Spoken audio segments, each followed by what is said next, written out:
Welcome to Be Your Best Coaching Podcast. My name is Lee, and today's topic is on 6 pillars of self-esteem.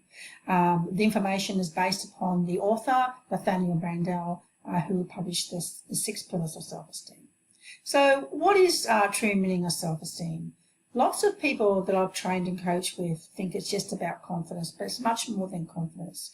As you can see the points in front of you, it's about being confident, and the confidence is strengthened through the following: having realistic and accurate self-appraisal, understanding what's important to you and have those accomplishments that you strive towards, overcoming adversities, and bouncing back from failures. So all of this is about self-esteem. It's about, it's about having a self-assurance and a self-confidence of yourself.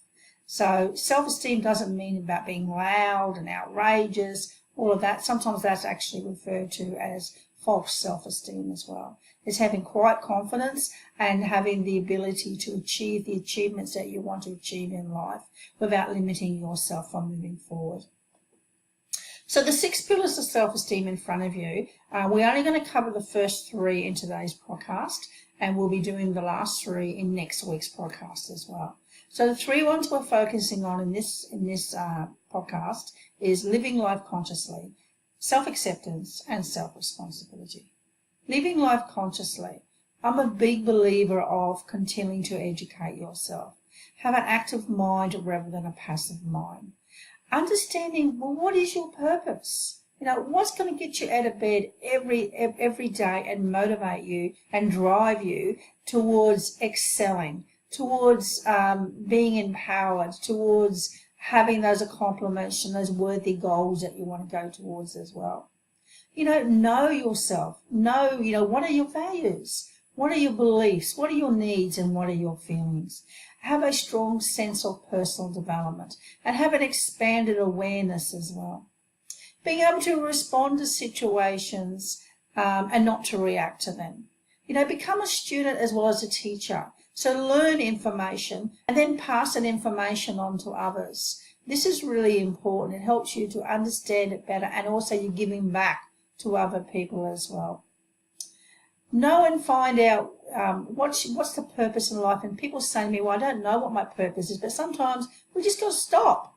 We just got to have stillness in our life and maybe sit at a waterfall, or go to the park, take a journal, and just start to ask yourself those important questions of what's important for you. But the main thing is always remain flexible and not to be rigid about your beliefs. Understand what your beliefs are. Make sure they don't limit you, but don't install your beliefs upon other people. The second pillar is self-acceptance. So self-esteem is something that we experience, and self-acceptance is something that we actually do. So by doing, we're actually demonstrating our self-esteem. Self-acceptance, can inspire you as an individual. It can move you forward. It helps you to stand up for yourself and stand up for who you are. And if people are trying to put you down or they're not treating you appropriately, it's about not tolerating that behavior from anyone else as well. Standing up for your rights. It's having a willingness to experience rather than just own self. So start to experience yourself. And self-acceptance is a precondition of change and growth. Acceptance of mistakes and learn from them. Acceptance doesn't always mean that you like what is happening in the situation. However, it means that you can experience it without denial or avoidance. So a fact is a fact, and that's what it is. But a self-acceptance, it's about experiencing it. So our third one we're moving into today is self-responsibility. So why do people not take responsibility, and how do they demonstrate not taking responsibility? So when people reject self-responsibility, they just don't want to see what's going on. They're afraid of looking too closely. It's the old ostrich with the head in the sand trick. They don't want to know. And they find situations that they're put into where they have to look into themselves and see what's going on, and they find that very confronting. They like to blame other people and outside forces So they shift the responsibility from themselves to things that they haven't got any control of anyway.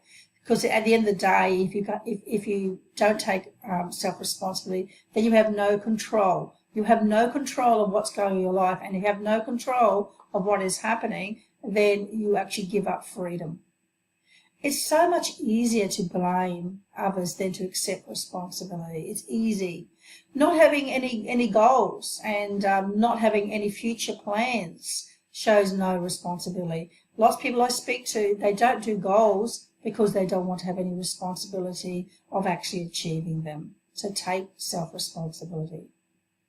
So our next topic is next week is the last 3 pillars of self-esteem. We'll be exploring self-awareness, self-assertiveness, and living on purpose.